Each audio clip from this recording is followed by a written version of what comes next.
let's get into our guy, Venom. We'll go first here with Venom. Here's what I would like to see with Venom. All right. Powerful dude. Anti-hero, yes. So often conflicted. He has not really been given his fair chance or opportunity at becoming a member of the proper Avengers. Okay. And I would like to see him get folded into the squad. And the rationale, as far as how do you justify bringing this big goon into the group, is, hey, have him as your Hulk deterrent. Okay? So two things happen. Venom gets brought into the group, which is new, fun, and exciting. And Hulk is allowed to just freaking Hulk out. They're not walking on eggshells going, what do we do if Banner loses control again? It's like, you've got Venom right there. He can wrangle the big green guy. He's not as powerful, but he's a lot harder to kill than just about everybody else that would try to stop the Hulk. And Venom has powered up at different times throughout his comic history, so maybe give him a little bit of a boost, a little bit of beefing up, and I think that's how the Avengers could sell it, so to speak, is, hey, this is our Hulk buffer, so that we can let the Hulk go nuts, and we know that we're not going to regret it, because Venom is there to wrangle him back in. But you also get to see Venom genuinely be on the side of the good guys. And I think that just creates a lot of natural conflict for his character, because he's not a good guy. No. And so you're asking him to be part of the good guys. And so he's going to want to go too far. And then Steve Rogers is going to be like, whoa, scale back, a little too far. He's like, come on, just let me do it. It'd be so easy. So that's... Would you have Eddie Brock? Eddie's just my Venom. Yeah. So Eddie's the Venom that I prefer.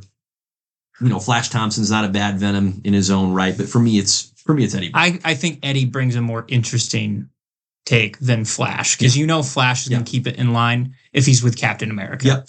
So I would agree Eddie's more of a wild card when it comes to that. So I think I prefer the Venom. And also because Eddie's Venom is more bulky like that, Correct. Right. And that's the Venom that I always picture in my mind, is the upper body has just become bloated. Oh no, that is Venom. You want. That's 100% Venom. Yes, it's like you should be tipping over all the time. It's so funny because he went from lengthy Spider-Man to jacked Eddie Brock, and he's like, you know what? We're gonna make him even more jacked. He's the guy that clearly only works on the upper body. Doesn't focus on leg day. Oh no. Leg day doesn't know what it doesn't is. Need to. No. Doesn't need to. No. Not with that legs, look. but a absolute hulked out upper body. So that's my take on Venom. I like that. I like the idea of the Avengers having two big guys. Yeah, right? It's always just one big guy. You can make the argument that way. You could make the argument Thor's a big guy, but not like the Hulk. Yeah, there's not enough volatility in there with Thor. Like Thor, you know what you're getting. It's vanilla. It's great. It's reliable. Thor. It's steady. Love him. But I think that additional bigness and the volatility brought on by Eddie and Venom's combined personalities, that's too much fun to miss out on. Mistake. So I was going back and forth with mine, because I'm like, well, we could take away the fire weakness, and that's kind of been done. Marvel Spider-Man 2, PS5, they took away the fire and just made it noise. I like that better. Okay, so it's been done. Yeah. So I'm going through different hosts. Okay. A different new host. Yep. And the one thing that really stuck out to me is that Venom hasn't really had a host that has been super powerful for super long. Right? You have Eddie Brock, no powers. Flash Thompson, no powers. Spider-Man, yes, he had powers, but if you think about it, it is spider sense. Right. It is sticking to walls. It's, it's basic, like, human enhancements rather than, you know what I mean? Because the web shooters, the other cool thing that he has, that's a weapon. Right? So I was trying to, he's never had that big thing. So I wrote down 4 possible. Oh, I love this. I'm going to throw this out to you, and you can pick which one's your favorite. Okay. I will give you my favorite out of the 4. Okay. So first I came to Punisher, which that feels basic. It feels like he's just a crazier version of Flash Thompson. Yep. So I kind of wanted to throw that one out. Yep. But I get where you're coming from. My personal pick, Gambit. Somebody with, I like the range ability. Yep. Venom is more of an in-your-face He's a character. brawler. I'd like to see what he could do with a bow staff and the ability that Gambit has. No question. There was a really cool. I saw this the other day. Apparently, there's a storyline where the X-Men team up with Venom. They all get symbiotes, of course, because that's what happens.